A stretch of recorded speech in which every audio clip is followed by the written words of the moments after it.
Hello friend, आज मैं topic लेके आया हूँ कम्युनिटी हेल्थ का एक मोस्ट और इम्पोर्टेंट और easy topic occupational health. Occupational health, चलिए देखते हैं इसमें हम लोग पढ़ने वाले क्या है और मैं ओवरऑल आपको बताता हूँ। ऑक्यूपेशनल मतलब आप समझ रहे हो, जॉब, कोई भी व्यवसाय को ऑक्यूपेशन बोला जाता है। इसमें हम पढ़ने वाले हैं ऑक्यूपेशन, मैं ओवरऑल बता रहा हूँ आपको कि इसमें हम लोग पढ़ने वाले हैं प्रोटेक्ट, जॉब करने वाले पर्सन को प्रोटेक्ट और बेनिफिट मिलता है। क्या बेनिफिट मिलता है, कैसे क्या काम करता है, ये सिस्टम मैं आपको बताने वाला हूँ। चलिए आइए आते हैं इसके डिफिनेशन पे। डिफिनेशन देखते हैं। As a defined by WHO। इसको डिफाइन किया है किसने? WHO ने। Is a branch of public health. ये क्या है? ऑक्यूपेशनल हेल्थ एक ब्रांच है पब्लिक हेल्थ का, with the identification and control of the health risk in the work place. ये क्या करता है? ऑक्यूपेशनल हेल्थ क्या करता है? वर्क प्लेस पे जहाँ वर्कर काम करते हैं, ग्राउंड लेवल पे जाके देखता है, कंसल्ट करता है, कौन सा डिफिशिएंसी है, कौन सा बीमारी उत्पन्न हो रहा है, कौन सा डिजीज हो रहा है, क्या क्या प्रॉब्लम है वर्कर को, सारा चीज़ ये देखता है। चलिए आगे बढ़ते हैं।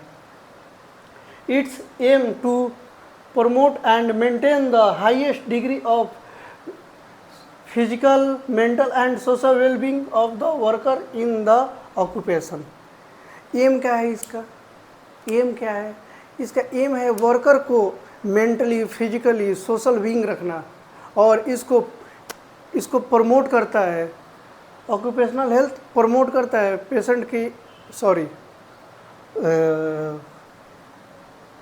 ऑक्यूपेशन वर्कर की मेंटल हेल्थ, मेंटल पीस, इसको प्रमोट करता है। और बीमारी कौन सा है, ग्राउंड लेवल पे जाके चेक करता है। और इसका एम वही है, ग्राउंड लेवल पे जाके चेक करना और आइडेंटिफिकेशन करना कि कौन सा बीमारी कौन सा उत्पन्न हो रहा है, कहाँ से कैसे हो रहा है, और इसको प्रमोट और मेंटेन करता है।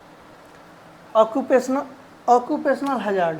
Industrial worker is expose to 5 types of hazard. Industrial worker जो होते हैं 5 प्रकार के हजार्ड से एक्सपोज होते हैं। आइए बताते हैं कौन सा। First, physical hazard. Physical hazard में क्या क्या आ जाता है? Heat, noise, vibration, radiation. Heat में क्या होगा? हीट में होगा ज़्यादा धूप में रहेंगे तो आपका बॉडी बर्न हो जाएगा, डार्क ये हो जाएगा। और रेडिएशन से कैंसर होगा। फिर नॉइस से इरिटेटेड हेडेक वगैरह वगैरह। अब आइए देखते हैं 2, केमिकल हजार्ड।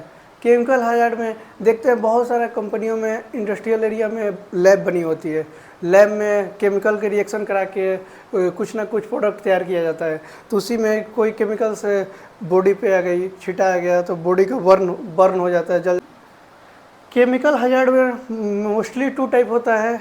इनहेलर में कोई भी डस्ट हमारे नाक के थ्रू, नोज के थ्रू हमारे बॉडी में इंटर कर लेता है और हमें कोई भी एलर्जिक बीमारी हो जाता है, जैसे अस्थमा वगैरह वगैरह बहुत सारा है जो हो जाता है TC।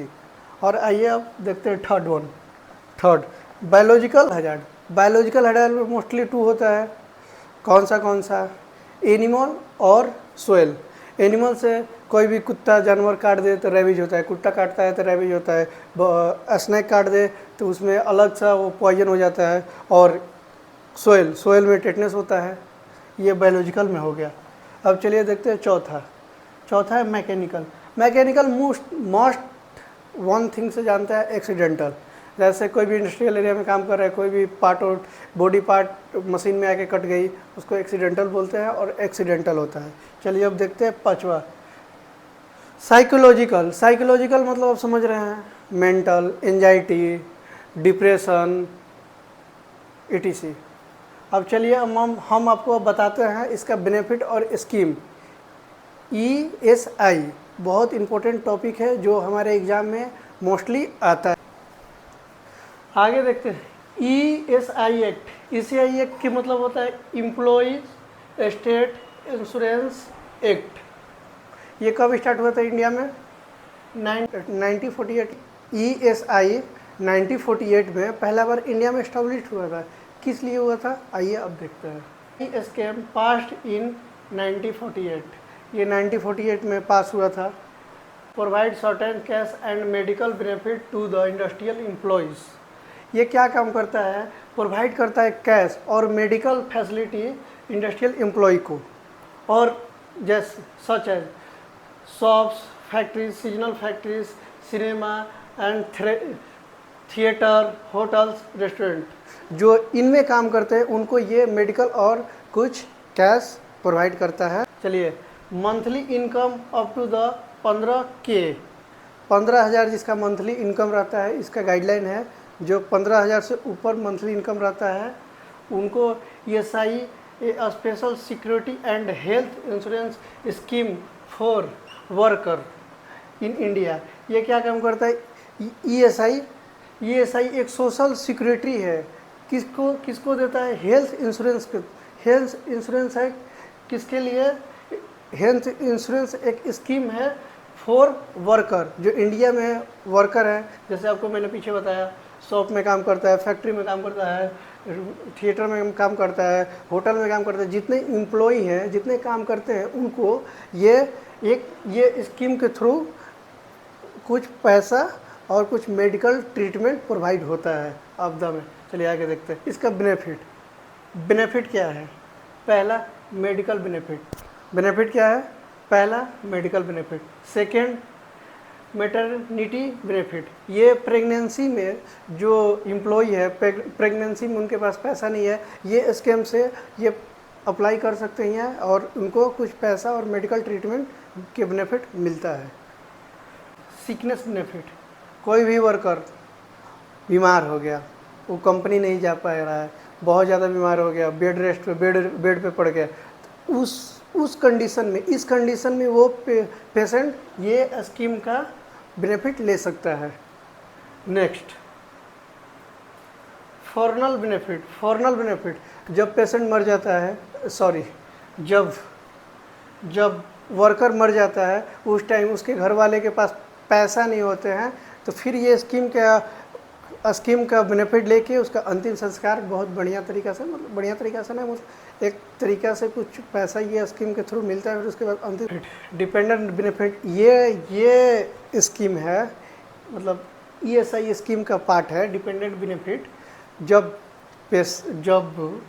वर्कर कंपनी में जॉब करते दौरान मर जाता है, डेथ हो जाता है, वो इस केस में इसके फैमिली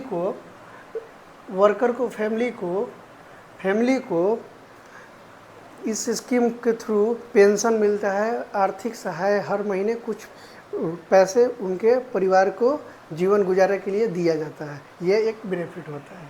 चलिए फिर अब आगे इसके पार्ट में कुछ, अब आइए देखते हैं मोस्ट इम्पोर्टेंट थिंग्स। इसको इस ESI एक्ट को स्टार्ट करने में किसका महत्वपूर्ण योगदान था उस टाइम 1948 में। आइए अब देखते हैं। Ministry of labour and employment, government of India, पहला। दूसरा chairman union ministry of labour and employment. Third one vice chairman